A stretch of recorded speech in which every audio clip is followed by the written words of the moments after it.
Hey guys, tonight we journey back to ancient Sparta, where the sharp clank of bronze greaves and the whisper of linen cloaks brushing against sunburnt legs mark the beginning of something brutal. Picture it, a dusty courtyard, the heat clinging to your skin, your mother standing firm, hands busy but face stone calm. You, yes, you, are about to be packed for war. Forget modern survival kits. Spartan mothers packed light and packed mean. No room for sentimentality, no handwritten good luck notes tucked in secret pockets. Your entire life had to fit into what you could carry. One red cloak, a shield heavy enough to snap your wrist if you weren't careful, a spear taller than you remembered, and sandals that would last exactly 3 days before they gave out. And that wasn't even the worst of it. See, Spartan packing wasn't just practical. It was a brutal vote of confidence, or resignation. The way your mother folded the cloak, the way she tightened the leather thong on your sandals, it was all part of a ritual dance, half practicality, half silent farewell. She wasn't going to cry. That would be a scandal worse than your death. She wasn't going to fuss.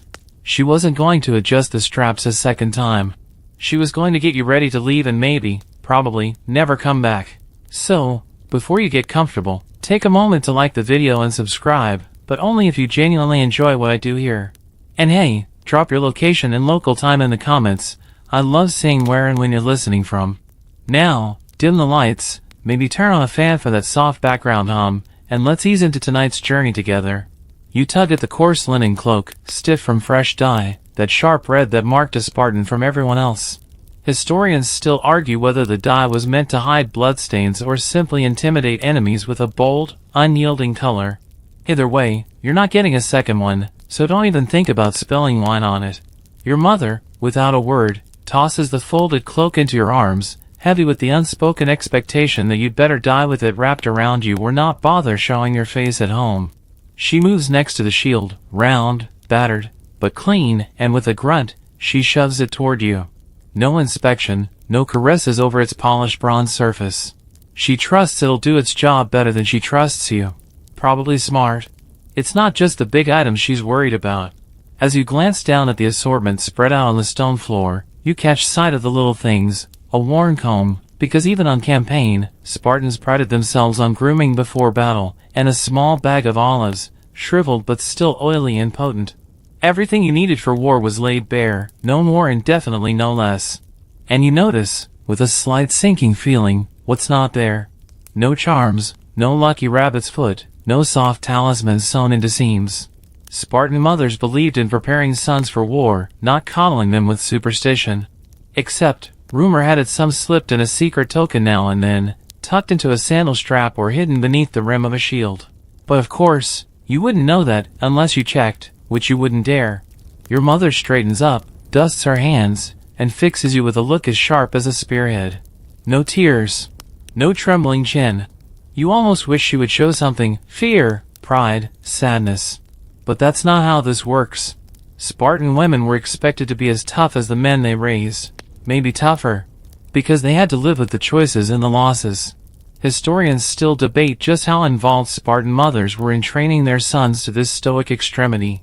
Some think it was the fathers who hardened them, others claim it was the women, keeping their emotions on lockdown, who truly taught Sparta's boys to fear dishonor more than death.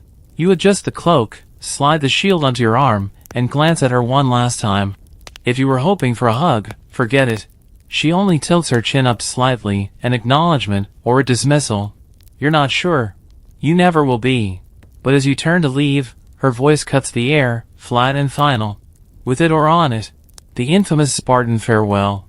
Bring your shield back, or be brought back lying on it. No middle ground. You shift your pack on your shoulders, the weight of it biting into your skin already, and step into the bright, pitiless sunlight.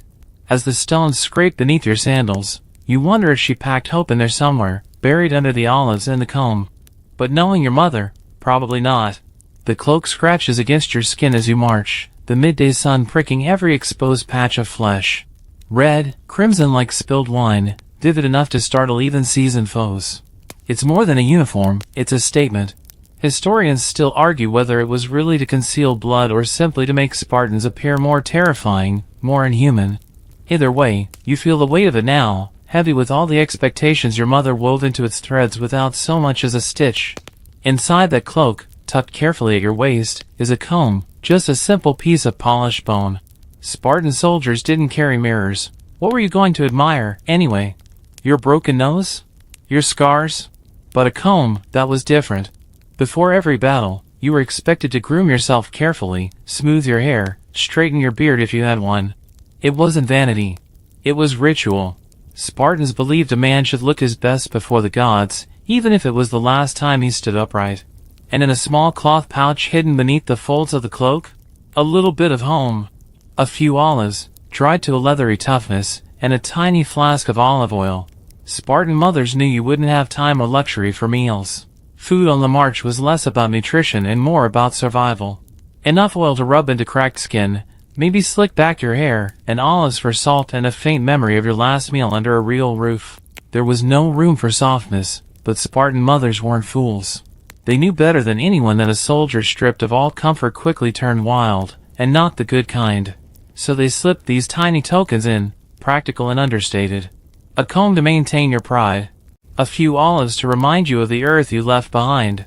And maybe, just maybe, a reminder that someone had packed these things with deliberate hands, even if those hands never trembled. You can almost see your mother's fingers now, swift and sure, tucking the comb in without a word. It wasn't a goodbye, it was insurance. She wanted you to look the part, because looking like a Spartan was half the battle. Enemies fought with swords, but they surrendered to the myth. And the myth wore crimson and kept his hair perfect even in death. Historians still debate how much these rituals mattered in real combat. Some argue they were psychological warfare, while others insist they were religious obligations, signs of respect for the gods who watched over the slaughter. You're not in a mood to argue. You're sweating through your only cloak, your stomach gnawing at itself, and your shoulder is already sore from the weight of your shield. As you march, the wind stirs the edge of your cloak, and for a moment, it flutters wide like a banner. You glance sideways at your fellow warriors, all dressed just like you, all carrying the same bare essentials. But here's the thing they don't tell you in the war songs: not all cloaks are the same. Some are a deeper red, some have frayed edges or uneven stitching, and if you look closely enough, you might spot tiny, nearly invisible patterns woven into the fabric. A mother's last defiance, maybe. A private message hidden in plain sight. You touch the comb once, briefly, making sure it's still there. The air smells like dust and sweat and the distant tang of the sea. Your sandals scrape on the rocky path, a rhythm that's as much habit as it is exhaustion. And you wonder, if you fall, if your cloak is pierced and torn, if your shield splinters and your spear breaks, will anyone find the comb? Will they know someone packed it for you? Or will it just be another bone in the dirt, another nameless Spartan who did what he was told? Your mother didn't teach you how to fight. That wasn't her job. But she taught you how to walk into battle without flinching. She taught you how to die standing up, without shame or fear. The comb tucked at your side is proof of that, a small, stubborn declaration that even if you were reduced to a name on a casualty list, you'll still look like you belong there. The march drags on. Heat waves shimmer on the horizon. The cloak weighs heavier with each mile, and the olives in your pouch rattle softly. The comb jabs your hip with every step. A reminder. You march toward death, but you'll do it like a Spartan. Cloak straight, hair combed. No excuses. You don't realize you've stopped marching until the silence hits you, a suffocating pause in the thudding rhythm of feet and shields. The camp is set up with ruthless efficiency, shields propped like a wall, spears jammed into the dirt, soldiers squatting by smoky fires, no one speaking unless they must. You know what's coming. The goodbye. Not the teary, drawn-out farewell of other places. Not here. Spartan mothers had a reputation to uphold, and tears weren't part of the script.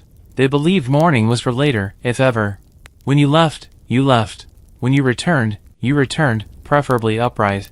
Anything else was weakness, and weakness was a crime against Sparta herself. You sit down on the hard ground and pull your cloak tighter, the comb digging into your ribs a sharp reminder that this wasn't just a journey. It was a mission with an end you weren't expected to survive. Across the camp, others are doing the same, silent, precise, almost mechanical. Somewhere, a few feet away, a mother clasps her son's shoulder. The gesture is brief and hard, like she's reminding him that the armor isn't just on the outside. Historians still argue whether Spartan mothers truly banned mourning or whether it was just a cultural exaggeration. There are accounts, slim and scattered, of private grief, of women who clutched at locks of hair or whispered prayers to long-forgotten household gods. But public displays? Never. A Spartan woman weeping in the streets would have been seen as an offense, an insult to the city's proud traditions. You think back to your own farewell. No hug, no kiss on the forehead. Your mother didn't even come to the threshold. She packed your things, shoved your shield into your hands, and turned away. And you, well, you stood there longer than you should have, heart pounding, waiting for something. A word, a sign. Nothing came. Only the sound of her sandals on the stone floor as she walked away. You shift on the hard-packed earth, grimacing as a rock digs into your hip. Around you, the world settles into the eerie stillness of men who know they might not see another sunrise and have already made their peace with it. The firelight throws shadows against the ground, long and flickering. Somewhere, a spear falls with a muted thud. No one flinches. Spartan warriors are trained from boyhood to control every twitch of fear, every flicker of doubt. You're expected to look your death in the face and nod politely. You think of your mother again, of the way she adjusted your cloak without looking at you, smoothing it over your shoulders with an efficient flick of her fingers. No ceremony. No tenderness. Just business. Spartan mothers weren't there to love you into battle. They were there to shove you out the door, fully formed and fully ready. Historians still debate whether this brutal parenting style created better soldiers or simply broke young men before they ever saw battle. Some argue it was a necessary evil, breeding the toughest army the ancient world ever saw. Others suggest it left a trail of broken sons and silent mothers, trapped in a culture that prized death over life. You lay back, the rocky ground unyielding beneath your shoulders. Above, the stars prick the black velvet sky, cold and distant. You wonder if she's looking at the same stars tonight, back in Sparta, arms crossed, face set, refusing to let herself wonder if you're still breathing. She wouldn't permit herself that luxury. You close your eyes.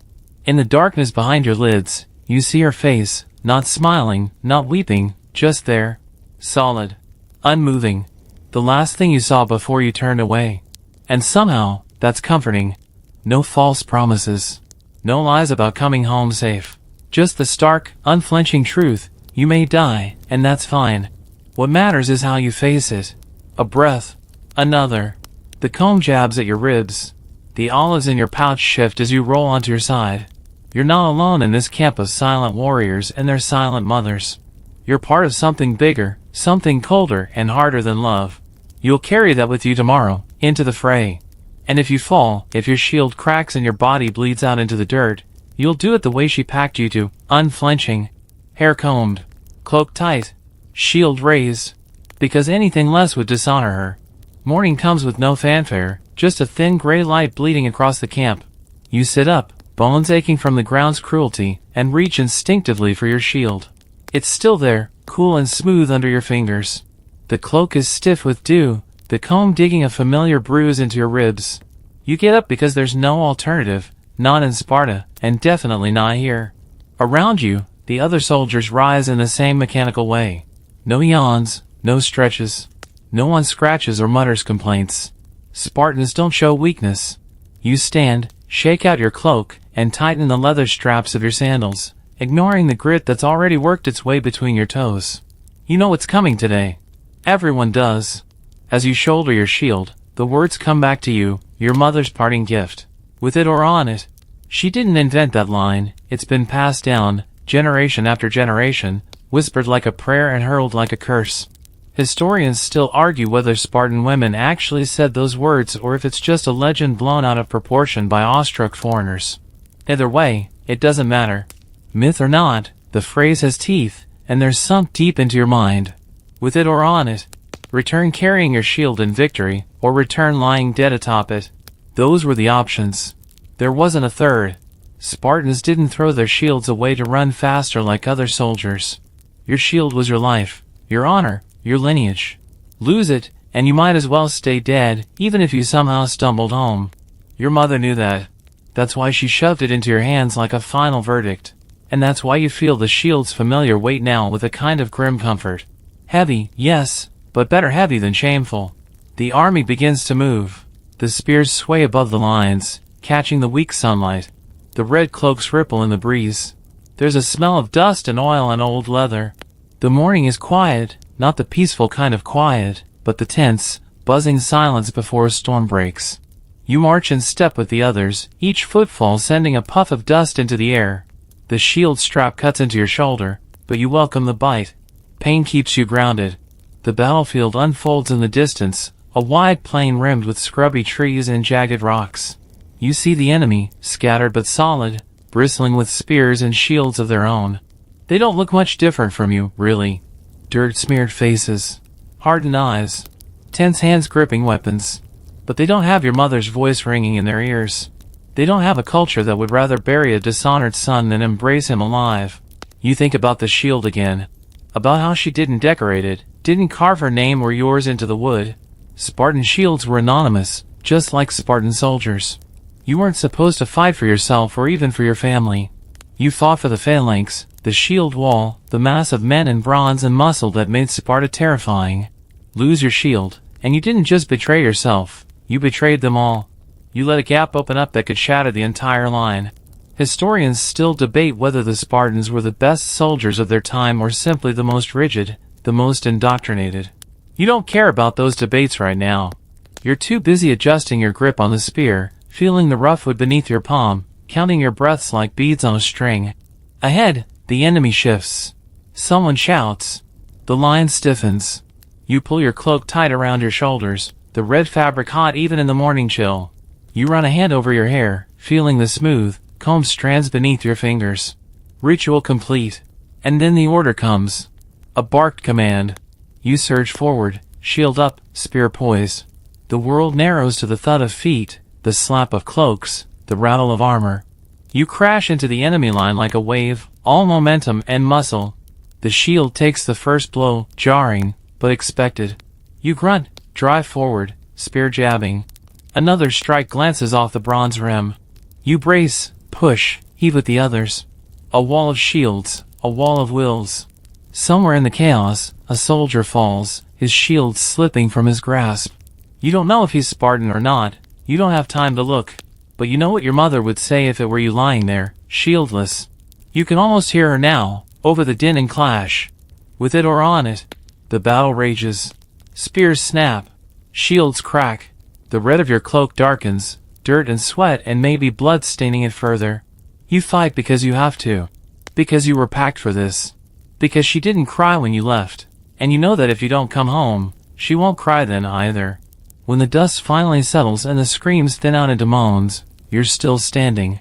Barely. The shield on your arm is dented, gouged, slick with sweat. Your spear is splintered at the shaft, but it's still there. Most important of all, you have your shield. It's heavier now, somehow, weighted not just by its bronze face but by the invisible pressure of expectation. The battlefield is a ruin of bodies and broken weapons. Some men lie on their backs, eyes wide and unblinking. Some curl into themselves, shields lost or shattered. You see one man, his arm reaching blindly for his fallen shield a few feet away. He won't make it. He knows it, too. You shift your weight, the comb still digging at your ribs, a ridiculous, almost laughable discomfort after the terror and adrenaline of battle. Spartan practicality. Groom your hair before fighting so that, if the gods are watching, they see a man who respected himself, even in death. Historians still debate whether Spartans actually practiced this ritual religiously or whether it was a custom that grew larger in retelling. Some argue the grooming was more psychological than spiritual, a final centering moment before chaos. Maybe it didn't matter why. Maybe it was just one more rule you followed because not following was unthinkable. Around you, the other Spartans start to regroup. Shields up, faces blank. You join them because that's what you do, not because you feel like it, but because feeling is a luxury you can't afford. Your mother taught you that without ever saying a word. You glance down at your cloak. It's torn at the hem, stained dark with streaks of blood. Yours, someone else's, who can say? You remember how she folded it, how she packed it without fuss, without even looking you in the eye. Practical, final, unspoken. The officer barks a command, and you move. The living gather. The dead are left for now.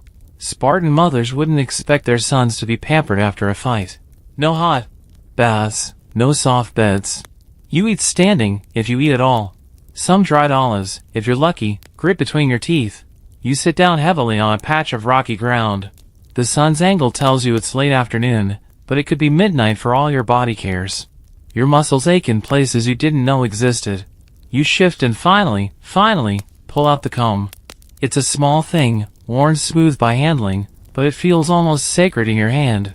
You run it through your hair slowly, carefully, the way you did before battle, the way you were taught. Around you, a few others do the same. Not many, only the ones who can move. The rest sit in silence, blinking at nothing, waiting for the next order. You think about your mother again. Did she believe you would die today? Had she already pictured it when she handed you the shield? Packed your cloak? Placed the comb like a private joke you'd never dare laugh at? Historians still argue about how much Spartan women loved their sons. Some say they loved them fiercely but silently. Others claim the state demanded they sever that bond to serve the city first. You suspect the truth is somewhere murkier, love twisted into a shape unrecognizable to outsiders, a love that demanded sacrifice instead of comfort. You finish with the comb and tuck it back into your belt. Your fingers are sticky with blood and dirt, and you wipe them on your cloak without a second thought. The sun dips lower, and the officers begin to tally the losses. No eulogies. No funeral songs. Just numbers. Your shield leans against your leg, a comforting weight even now. With it or on it. The words echo again, but softer this time, less a command and more a murmur. You glance across the field at the bodies, at the shields lying abandoned, the men who failed, who would be remembered not for how they fought, but for what they left behind. Their mothers would hear, of course. News traveled fast in Sparta. And they would mourn, or not, the way Spartans do, with a set jaw and dry eyes. Somewhere, in a quiet room, your mother might hear your name spoken among the survivors. She wouldn't smile. She wouldn't light a lamp in gratitude. She would simply nod, maybe, and move on to whatever task needed doing next. You sit in the fading light, the comb back at your side, your shield close. Alive, for now. Packed for war, packed for death, and packed for survival, all in one brutal, loving gesture. And you know, deep down, that if tomorrow comes and the battle calls again, you'll march forward the same way, cloak bloodied, hair combed, shield firm, because that's what she prepared you for. That's what Spartan mothers did. You don't sleep that night, not really. The ground is too hard, the air too full of the metallic stink of blood and sweat. Even if it weren't, you're wired too tight to drift off. You stare at the stars again, counting them like you counted your breaths before battle. It's an old habit, picked up back when you were a boy pacing the gauche training yards, bones still soft, dreams still dangerous. Morning breaks in a slow crawl of pale light, and with it comes the business of surviving another day. You dig into your pack, fingers brushing against the dry, leathery lumps tucked deep within a few olives. Spartan snack packs, courtesy of your mother's no-nonsense approach to packing. They aren't fresh. They aren't plump.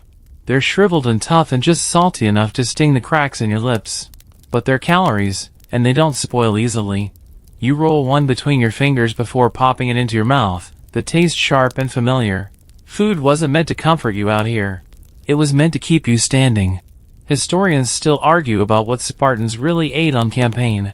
Some claim they lived almost entirely off the land, while others point to the simplicity of dried olives, barley cakes, and occasionally, if luck allowed, strips of dried meat. The truth? Probably somewhere in between. Spartan mothers didn't pack banquets. They packed what worked. You chew slowly, the leathery skin of the olive tearing between your teeth. It's a taste of home, but not in the cozy, fireside sense. It's the taste of survival, bitter, persistent, clinging to your tongue long after you've swallowed. Beside the olives, you find the tiny flask of olive oil she packed. It's barely bigger than your palm, sealed tight with a scrap of waxcloth. You uncap it, sniff cautiously. Still good. You pour a few drops onto your fingers, rub it into the dry, cracked skin of your hands. The oil gleams faintly in the morning light, a little luxury disguised as a necessity. The oil serves a dozen purposes out here. You can rub it into your arms and legs to keep the sun from baking you into jerky. You can slick it through your hair before battle, part of that grooming ritual Spartans clung to even when death loomed close. You can even sip it if things get truly desperate, not tasty, but enough fat to keep you from collapsing. It's strange how much your mother packed into that tiny gesture. No fanfare, no speeches. Just a flask of oil, a comb, a few olives, practical love, Spartan style. Not a single unnecessary item, no wasted space, no emotional clutter. Every piece of it says the same thing: survive long enough to fight well. Die well if you must. Don't embarrass me. You lean back on your elbows, staring up at the pale sky, and think about the difference between love and sentimentality. Your mother's version didn't come with hugs or whispered endearments. It came in the form of dried olives and a cloak folded just so. It came in the form of a shield shoved into your hands with the expectation you'd either carry it back or not come back at all. Historians still argue whether this kind of upbringing made Spartans better or just colder. Were they disciplined warriors or emotional cripples? It's the kind of question philosophers love and soldiers don't have time for. You stretch your legs out, feel the familiar creak of stiff muscles, and bite into another olive. The day's march will start soon. The officers will bark orders, and you'll lift your shield and spear and trudge forward, just like yesterday, just like tomorrow. The olives won't last long. Neither will the oil. But for now, they're enough. You tuck the flask carefully back into your pouch, cinch it tight, and wrap your cloak closer around your shoulders. A few feet away, another soldier does the same. You nod at each other, not friends, not really even comrades, just survivors of the same grim lottery. You wonder what his mother packed for him. Probably something similar. Spartan mothers weren't creative packers. They didn't believe in lucky charms or keepsakes. Practicality over everything. That was the way. And yet, as you adjust your shield and stand, muscles protesting, you feel something quietly defiant in the small bundle of olives and oil tucked at your waist. A mother's rebellion, maybe, not against Sparta's expectations, but against the cruelty of the world itself. You'll send your son to war, but you'll send him prepared. You chew the last olive slowly, savoring the salt and the stubborn chewiness, and shoulder your pack. The cloak pulls tight against your chest, the comb pokes your side, and the flask of oil knocks gently against your hip as you fall into line. You are packed for war. Packed for survival. Packed for death. And thanks to her, you're packed just a little bit for life, too. The sun climbs, merciless and unblinking, as you march. The red cloak clings to your back, growing heavier with every step, soaked with yesterday's sweat and today's resolve. You shift the shield, adjusting it against your arm, and think about the weight you're carrying that isn't just bronze and wood. That cloak, simple, single-layered, and scratchy, might seem like the least important thing you own out here. But it's not. Spartan mothers put almost as much thought into that piece of fabric as they did the shield. The cloak, or phoinikes as it was called for its bloody hue, wasn't about comfort. It wasn't about warmth. It was about survival and symbolism. Historians still argue whether the dye's intensity was purely practical, to hide the bloodstains, or if it was a psychological tactic, a way to turn each soldier into a walking threat. Probably both. But what they don't often mention is how the cloak served in dozens of small, brutal ways. Cold at night? The cloak became your only blanket, wrapped tight around your frame, the fabric barely thick enough to fight the chill. Wounded? Tear a strip off and bind your injuries, assuming you have the luxury of tending them. Caught in a dust storm or downpour? You'd hunker beneath it, teeth gritted, and wait it out. It wouldn't keep you dry or clean, but it was something, and in war, something often marked the line between life and death. You catch the edge of the fabric now between your fingers, feeling the coarseness. No embroidery, no insignias, just that blaring red. A color chosen not just for its intimidating quality but for its universality. No man stood out. No man was greater than the others. You fought, bled, and died as one. Your mother folded it herself, you remember. Pulled it straight from the weaving frame, inspected it quickly for flaws, she would have returned it otherwise, and then folded it into a precise rectangle. No fanfare. No lingering gaze. She packed it with the rest: shield, spear, comb, oil, olives. One cloak, many secrets. You've already used it twice today, once to shield your face from the blasting dust of the march, and once to wipe the blood, not yours, from your spearhead. Each use etches a little more life into the fabric, stains it with the story of where you've been and what you've done. Historians still debate how often Spartans replaced their cloaks. Some argue they wore the same one for years, patching and mending as needed. Others suggest new recruits received fresh cloaks before campaign seasons, the dye so vibrant it practically glowed. Judging by the faded, battered cloaks draped across the backs of your fellow soldiers, you lean toward the first theory. Spartan gear wasn't about aesthetics, it was about endurance. You shift your shield again and glance at the horizon. The mountains rise in the distance, jagged teeth against the pale sky. The march will take you closer to them, where the enemy waits, whoever they are this time. Names don't matter much out here. There'll be spears and shields just like you, red cloaks or not. You adjust your cloak's folds, making sure it drapes correctly. It's not vanity. It's necessity. The way it hangs can mean the difference between snagging on a branch or sliding smoothly past. Between a well-timed dodge and a cloak tangled around your legs as a spear whistles toward you. You glance again at the others, some tugging their cloaks tighter, some adjusting their spear grips, a few smoothing their hair with quick, practiced motions. The combs come out again, briefly, as if combing the dust from your hair could somehow comb the fear from your chest. Your mother's face flashes across your mind, not smiling, never smiling. Just steady, arms crossed, chin high. You can almost hear her voice, wear it properly. As if it were armor. As if it could stop a spear. Maybe it can't, but it can stop you from looking like anything less than a Spartan when it does. The march continues, the sun hammering down. Your cloak swings against your legs, a constant reminder of home, of expectations, of a city that demands perfection without apology. You adjust it one last time, tucking the edge under your belt so it won't flap. Practicality, always practicality. But somewhere deep inside, as you march toward the waiting battlefield, you understand, it's not just a cloak. It's a shroud, a banner, a burden, and you wear it because she packed it for you. Because she didn't waste time on tears. Because she packed you for war, and that means she packed you for death too. You shift your shield and lower your head against the sun, feeling the weight of the cloak, the comb, the oil flask, the olives, the shield, the spear, and her expectations. You carry them all. Midday slides into afternoon, the heat sinking its claws into your skin, but you keep moving.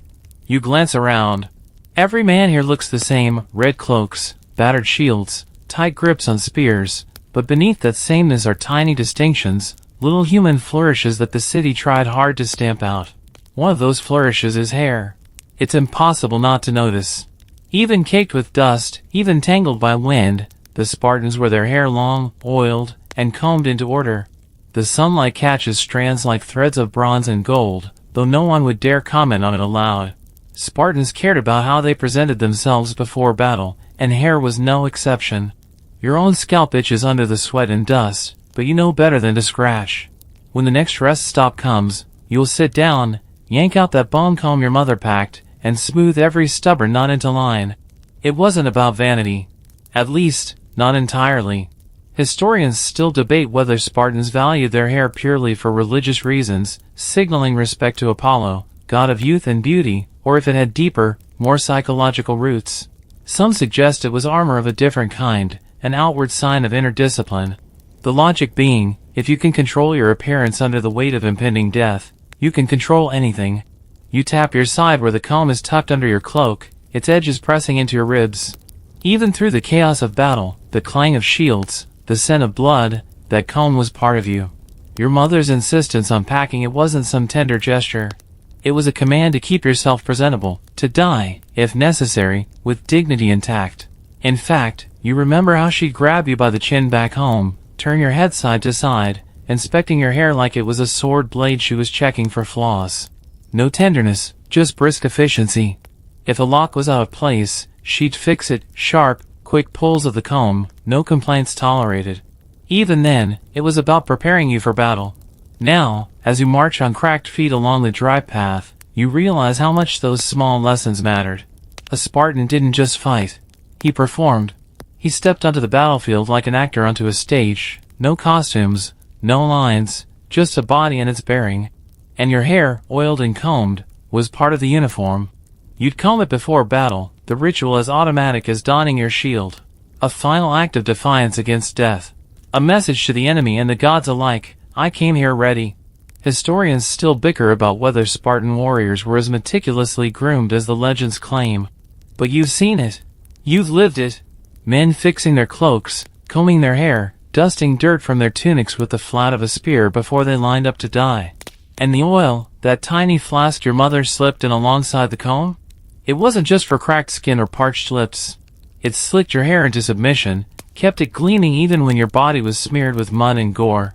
The enemy would look across the battlefield and see not wild, raving berserkers but orderly ranks of men who faced death as if they had a dinner appointment afterward. hair combed, cloaks neat, shields steady. You imagine it now, the enemy's first glimpse of you, hair shining under the sun, cloak straight and clean at the start, eyes calm, mouth set. A moving wall of poise and bloodlust.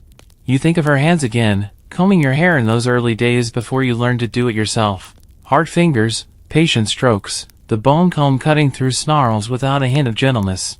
You hated it at the time. Now you understand it. She wasn't soothing you. She was sharpening you. The march slows as the sun dips, casting long shadows across the dirt. There's a brief rest, a luxury, and you take it without complaint.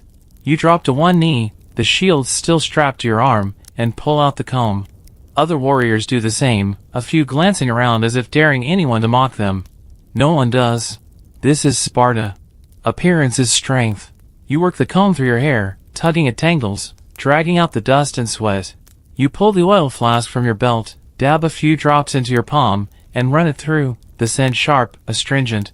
It burns faintly against your scalp but feels right. A final act of readiness. You can almost hear her voice again, "Don't embarrass me." The sky bruises into purples and golds, the mountains looming closer, the smell of an approaching campfire curling in the air. Soon, you'll settle for the night, if lying on packed earth and using your shield for a pillow can be called settling. You slip the comb back under your cloak, cap the oil flask, and rise to your feet. The cloak swings at your calves, the shield weighs heavy on your shoulder, and your hair gleams faintly even in the fading light. You are ready. Maybe not to live, but certainly to die well. Because that's what she packed you for. The night air is a slap after the day's heat, sharp, dry, and heavy with the scent of distant fires. You huddle into your cloak, sitting with your back against the cold round of your shield, and stare out at the darkness. Sleep, again, refuses to come, but you're used to that. Spartans weren't exactly bred for peaceful slumber. Instead, you do what Spartans do best, prepare. You tug at your sandals, loosening the straps to rub at the sore spots underneath. The leather cuts into your skin, raising red welts and blisters, but you don't dare toss them aside. Your mother made sure they were sturdy, cutting and tying them herself, her fingers hard and quick. No fancy stitching. No soft padding. Just the basics, enough to keep your feet moving until the job was done. Spartan mothers knew a thing or two about feet. It wasn't just a matter of getting you from one battlefield to the next. It was about getting you there ready to fight. Clean feet, strong feet, feet that could carry a man across blistering plains and rocky hills without hesitation. So she packed the sandals herself, and when she wasn't looking, she might have slipped in a scrap of linen for you to wrap a wounded heel or bind a broken toe. Not kindness, preparation. You'd never catch her calling it what it was, but you'd feel it now, in the cool relief as you rub your aching soles and retie the leather thongs, tighter this time, more secure. Historians still argue how much attention Spartans paid to basic hygiene on the campaign trail. Some claim they were filthy, half-feral. Others suggest they maintained strict routines to prevent infection and maintain discipline. The truth, as usual, probably lies somewhere in the middle. Enough care to keep you alive and lethal, but not an ounce more. You stretch your legs out in front of you, staring at the thick calluses on your feet. Back in Sparta, you ran barefoot across stony fields and thistle-strewn hills until the skin toughened into armor. It wasn't punishment. It was preparation. A rustle nearby draws your attention, a fellow soldier, fumbling with a sandal strap, cursing under his breath. You smirk, but there's no malice in it. You've all been there, and you'll all be there again tomorrow and the next day. You shift, pulling the cloak tighter around your shoulders. It's fraying at the hem now, stiff with dried sweat and dirt, but it still holds. Still does its job. Like you. Your thoughts drift, dangerous, but hard to stop. You think of your mother again. Of the way she'd kneel in the dust of the courtyard, one knee in the dirt, wrapping fresh sandals around your young, blistered feet. She didn't speak, just worked, hands firm, no wasted movements. When she was done, she'd tap your heel once, twice, her version of a blessing, maybe, and send you on your way. No hugs. No kisses. Just the practical magic of readiness. You wonder if she knew, even then, that one day you'd sit like this, in the cold dark, rubbing at cracked feet, waiting for a fight that might be your last. Historians still debate whether Spartan mothers loved their sons or merely tolerated them. Whether their fierce pride masked deeper affections or simply choked them out. You don't know. You're not sure you want to know. Some truths are easier to wear than to examine. You flex your toes, the muscles stiff but responsive. The feet she toughened. The hands she hardened. The mind she shaped. You think about the linen scrap she packed, if it's still there, tucked somewhere deep in your kit, waiting for the day when your foot splits open or a spear finds a way to your heel. You haven't used it yet. You hope you never have to.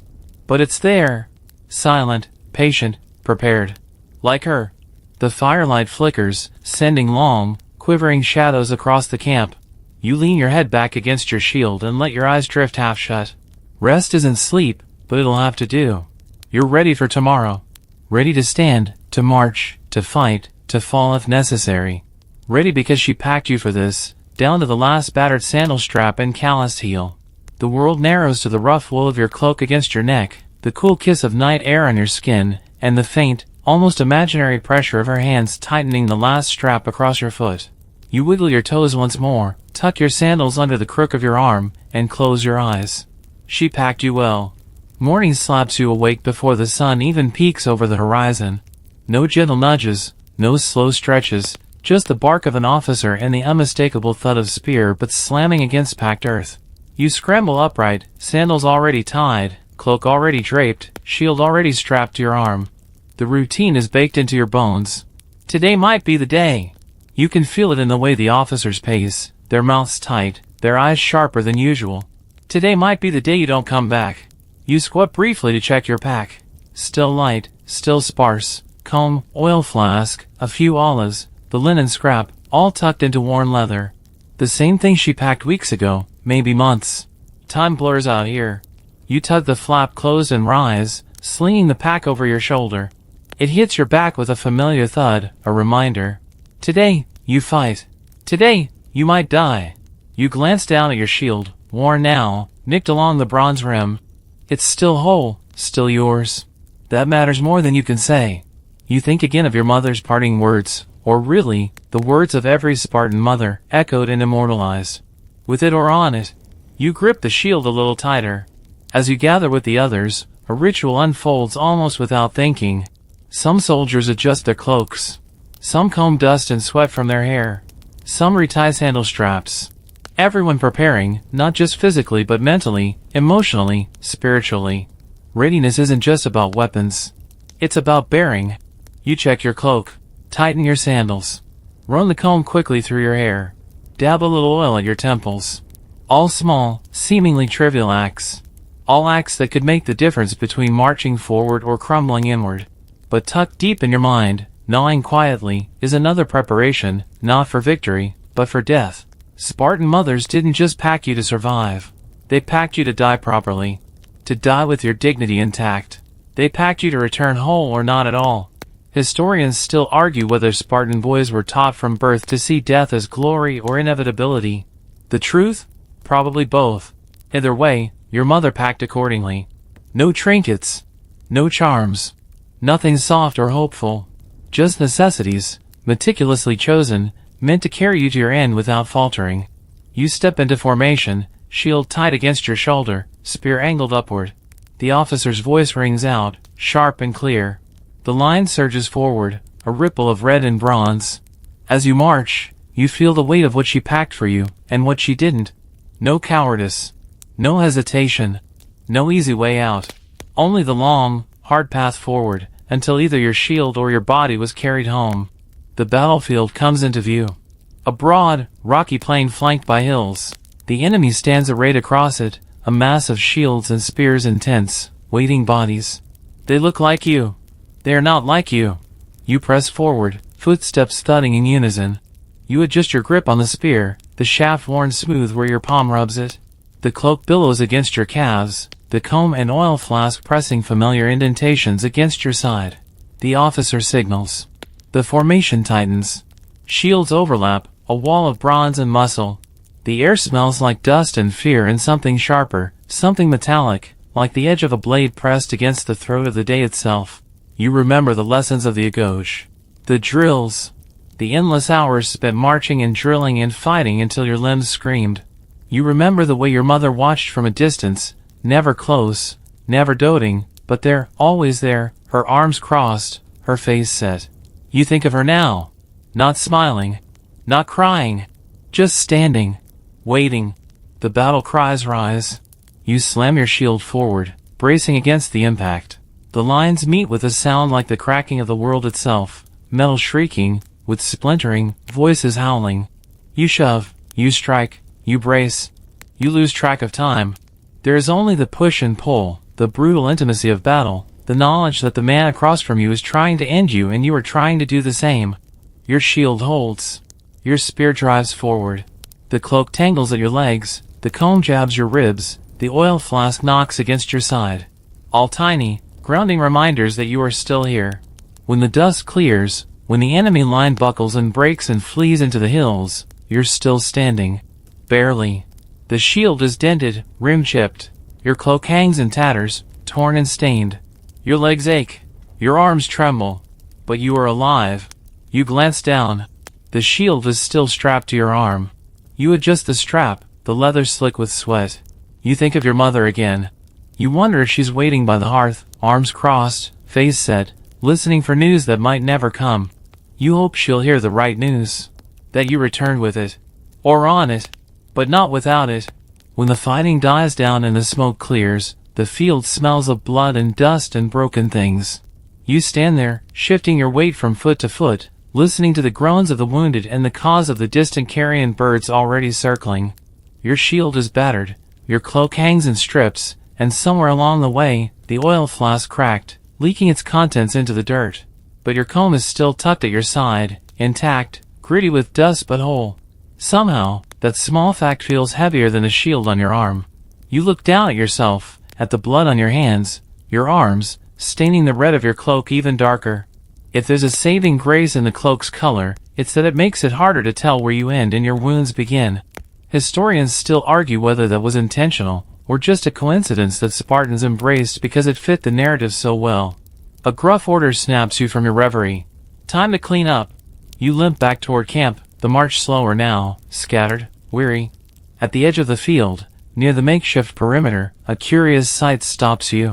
A few of the older soldiers, grizzled and scarred, are squatting by a pile of discarded gear, shields cracked, helmets dented, cloaks torn beyond repair. They're sorting through them, murmuring quietly, tossing some into one heap, setting others carefully aside. It's the cloaks that catch your eye. You wander closer. The cloaks they're separating aren't just torn or bloodied, they're marked. You blink. Some have strange patterns woven into their hems, faint but deliberate. Not just blood or dirt or random fraying. You kneel next to one and run your fingers over the weave. A pattern, zigzags and knots, faint against the red fabric but definitely there. You think of your mother's quick, decisive hands. Of the way she inspected your cloak before handing it over. Of the brief hesitation, so slight you almost missed it, before she folded it one last time. Historians still argue whether Spartan women embedded secret messages into their sons' cloaks. Whether the patterns were merely decorative, or if they hid blessings, prayers, warnings, spells of protection stitched in thread and hope. Most dismiss it as romantic nonsense. You aren't so sure now. You glance down at your own cloak, filthy and ragged, and tilt it to the light. They're faint, nearly invisible in the dust and sweat, a pattern you hadn't noticed before. It snakes along the hem, looping and knotting in a way that doesn't seem accidental. Your fingers trace the design. You don't recognize the symbols. Maybe they're just geometric shapes. Maybe they mean nothing. But maybe they mean everything. Your mother didn't give you words. She didn't give you embraces or promises. She gave you a comb, an oil flask, a few olives, and maybe, just maybe, a blessing stitched into the very fabric of your skin. You sit back on your heels, staring at the pattern until it blurs. You think of her bent over the loom, the clack and shush of the shuttle. You think of her face, pinched with concentration, fingers nimble and unforgiving. You wonder what the pattern says. A prayer to Artemis, goddess of war? A plea to Ares? A simple mother's wish to see her son stand tall, even if only for one last breath? You don't know. You'll never know. But the thought is enough. You push yourself to your feet, wincing as your knees crack. You sling the shield back onto your arm and adjust the tattered cloak across your shoulders. You are carrying her handiwork into battle. You are wrapped in her stubbornness, her fear, her fierce refusal to hope too much. The cloak is more than fabric. It's a command. A reminder. Stand. You join the others, falling into the loose formation, limping but upright. The wind tugs at your cloak, and for a second, you swear it flutters with more purpose, as if it too remembers the hands that wove it. You adjust the comb at your side, feeling its solid reassurance. The oil flask may be gone, the olives long since eaten, but what remains is enough. More than enough. You walk forward, the battlefield behind you, the mountains ahead. The cloak brushes your calves, the pattern hidden but present, a silent vow stitched in red in defiance. You don't need to understand it. You just need to carry it. Later that night, as the fires flicker low and most of the camp drifts into uneasy half-sleep, you find yourself staring at something gleaming faintly in the dirt. It's not a weapon. Not a shield. Not a helmet. It's a bracelet. Simple, crude by Athenian standards, no intricate gold filigree or sparkling gemstones. Just a twisted band of bronze, the ends hammered into the rough shape of serpent heads. You tilt your head, staring at it. Jewelry. In a Spartan camp. The official rule is clear: Spartans didn't go in for trinkets or ornaments. Spartan warriors were supposed to carry what was necessary, no more, no less. Vanity was a vice. Adornment a weakness. But here it is, glinting like a forbidden secret. You reach down and pick it up, brushing the dirt from its surface. It's heavier than it looks, warm from the heat of the day still trapped in the metal. Around the edge are faint scratch marks, tiny letters, maybe. Too worn to make out fully. You turn it over in your hands. Jewelry for luck? Or spite? Historians still argue over whether Spartans really forbade all personal adornment or if soldiers sometimes carried hidden tokens, charms their mothers or wives smuggled into their packs. Some claim such items were cursed, small blades hidden in gold, love turned into iron resolve. You think about your own pack, no jewelry there. No secret tokens. Your mother made sure of that. But then again, maybe she left a message you didn't see, stitched into your cloak's pattern or pressed invisibly into the olive oil she packed. You turn the bracelet again. The twin serpent heads meet in the middle, mouths open, as if biting each other. A grim sort of symbol, eternity, maybe. Or futility. You glance around. No one else has noticed you're holding it. No officers barking orders. No fellow soldiers giving you the side eye. For a brief moment, you are alone with this bit of contraband, this relic of forbidden sentiment. You consider tucking it into your pack. Just for a moment. Just for luck. But you don't. You set it back in the dirt where you found it, nudging it with your boot until it disappears into the dust. A Spartan doesn't carry charms. A Spartan carries his shield and his spear and the silent, invisible weight of expectation. Jewelry was for men who needed extra protection. You were packed to provide your own. Still, you can't help but wonder who dropped it. And why. You lean back against your shield, closing your eyes, and think about the rare jewelry Spartans did permit, simple iron rings, maybe, or amulets worn in secret beneath tunics. Not for beauty. For power. For curses. Some mothers whispered old words into the metal as they slipped it into a son's kit, blessings woven into ancient spells, half warnings, half prayers. Don't die foolishly. Don't shame me. You smirk in the dark. Maybe that bracelet was cursed. Maybe the soldier who wore it fell faster than the rest, his death a footnote in the day's bloodletting. Maybe the twin serpents bit down too hard. You roll your shoulder against the shield, feeling the comb and the flask at your side, simple, brutal necessities.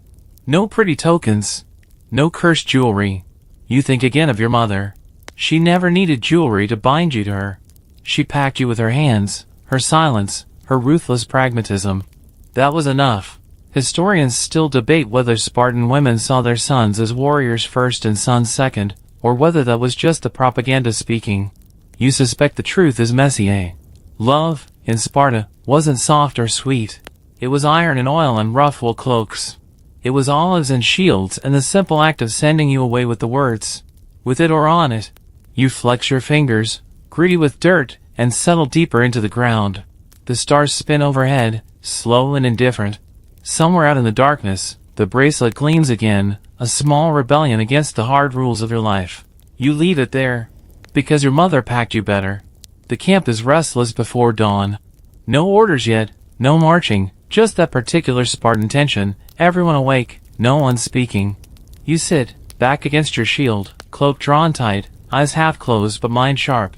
And that's when it starts, soft at first, a murmur threading through the cool air. You barely catch the tune, but once you do, it's unmistakable, a song. Not the rowdy battle hymns the men bellow before a charge. This one is quieter, older, shaped not for rallying but for remembering. A lullaby, almost. The words are low, nearly lost to the crackle of the campfires. You recognize the cadence, the old rhythm that rocked you in your boyhood, if rocked is even the word. Spartan mothers didn't croon about sheep jumping fences or stars twinkling in the night. Their lullabies were lessons: fight, endure, die well. The songs you fell asleep to were threats wrapped in melody. You catch a phrase, better dead than dishonored. Another, a broken shield weighs more in the earth. Historians still argue whether Spartan mothers sang these songs at all or if it's a later romanticization, a detail scribbled down by outsiders who didn't understand the cruel affection Spartan women had for their sons. But hearing it now, carried in the smoke and the cold, you know it's real. You remember her voice, low, rough, not musical but deliberate. She wasn't singing you to sleep. She was warning you, preparing you. You adjust your cloak and listen harder. The melody twists, and another phrase drifts through. A coward's grave has no name. You remember that one well. She'd murmur it while tightening your sandals or combing your hair, an absent chant while her hands worked. It wasn't cruel. Not really. In Sparta, softness was another form of betrayal. Better you learn to live without it early. Better you harden young than broke later. There's an argument among historians, one of those endless academic debates, about whether Spartan boys missed out on affection. Whether they grew into men without knowing tenderness. Maybe that's true. Maybe it's not. You know this, the lullabies your mother sang didn't promise safety. They promised expectation. The song swells, a few more voices picking it up, threading through the camp like smoke. Not loud. Not proud. Just there, patient and inescapable, the way the sun will rise and death will come. You hum along under your breath, the old words fitting your mouth easily, though you haven't sung them aloud in years. Maybe not since you were small enough to sit at her feet, chin on your knees, listening with a mixture of fear and stubborn pride. The song ends abruptly, the last notes fraying into silence. No applause, no acknowledgement. Just a return to waiting. You shift, flexing your fingers against the rim of your shield, and think about the whispered warnings your mother wove into those songs. How they weren't just about dying, they were about dying right. About choosing the spear over the wound, the forward step over the retreat. And you wonder, when she packed your cloak, tucked in the comb, handed you the shield, did she think of those songs? Did she hum under her breath as she tightened the straps on your sandals? Did she whisper the old warnings when you couldn't hear? Maybe. Probably. You glance up. The stars are thinning, paling before the onslaught of morning. Soon it'll be time to march again, shield heavy on your arm, cloak dragging at your calves, comb tucked against your ribs. But for now, you sit in the fading dark, wrapped in wool and expectation, the ghost of a song humming in your ears. A lullaby for warriors. A warning in melody. You pull your cloak tighter and close your eyes, just for a moment. Not to sleep, just to remember. The morning breaks slow and sullen, a heavy gray light dragging across the camp. You wake easily, you never really slept, and rise with the others, shrugging your cloak tighter around your shoulders. Another day, another march, another battlefield. The camp moves like a machine. Men cinch their shields tighter, adjust their spear grips, kick dust from their sandals. No chatter, no jokes. Just the silent, grinding ritual of men who know what's expected of them. You pull the comb from your belt and work it through your hair in quick, practiced strokes. It's stiff with dust and dried sweat, but the act isn't about comfort. It's about control. About discipline. About stepping into the line already prepared to step out of life. As you smooth the last strands back into place, you catch yourself thinking of her again, your mother, standing stone still on the threshold, arms folded, expression unreadable. The way she didn't hug you or even offer a farewell beyond the standard phrase. It was love, you realize. Spartan love. Hard-edged, survival-owned, stripped of anything that might get in the way of the only thing that mattered, honor. Historians still argue about the depth of Spartan family ties. Did mothers secretly grieve? Did they cry alone, behind closed doors? Or were they truly as steel-hearted as the world believed, more loyal to the city than to the blood in their veins? You think about how she packed your things. No soft words, no sentimental tokens, no whisper of "come back to me." Only the essentials.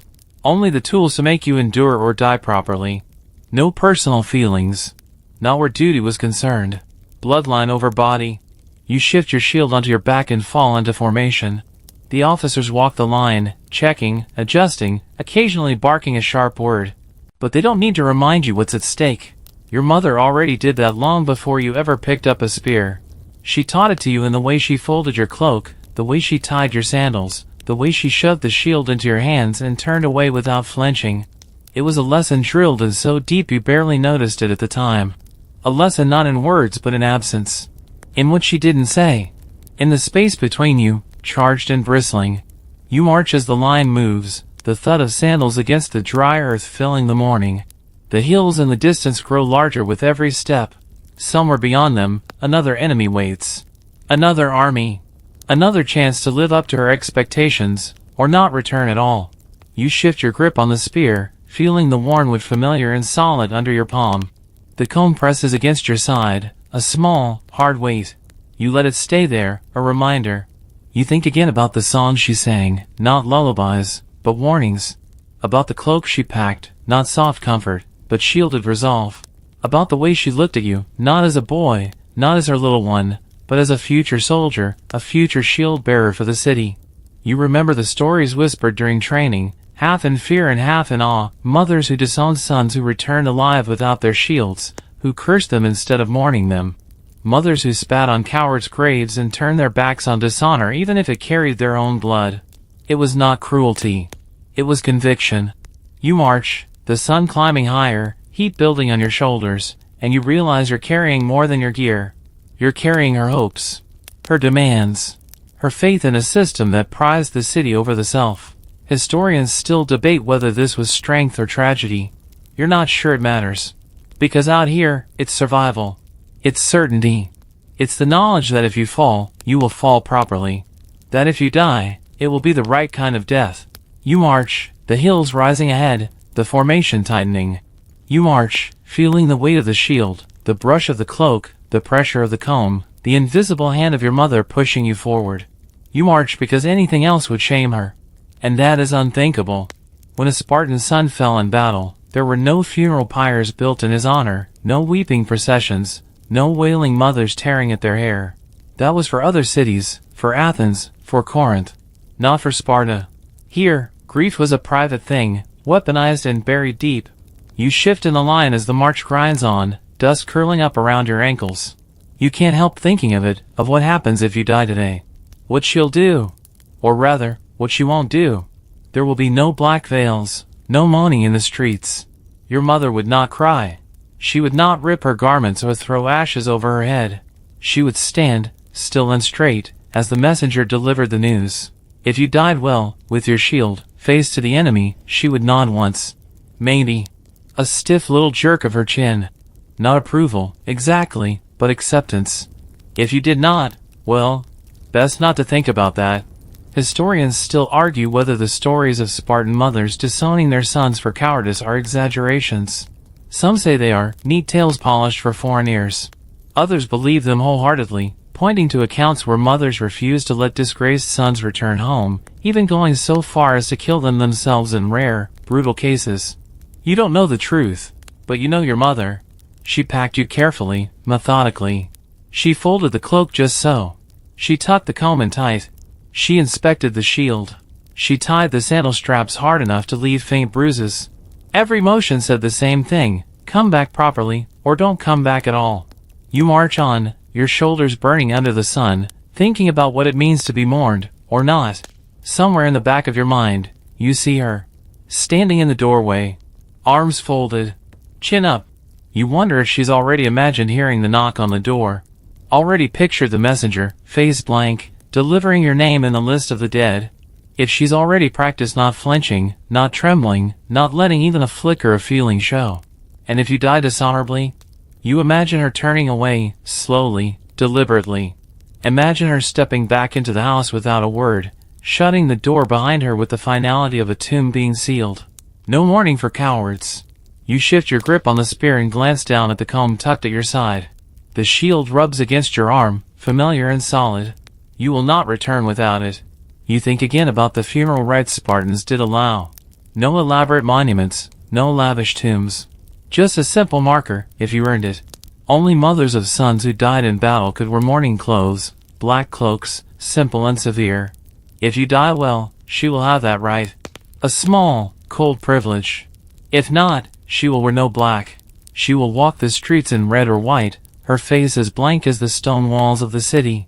Historians still debate whether this made Spartan women harder or simply stronger.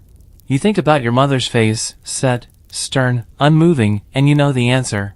It made them steel. The line moves forward, the enemy visible now on the horizon.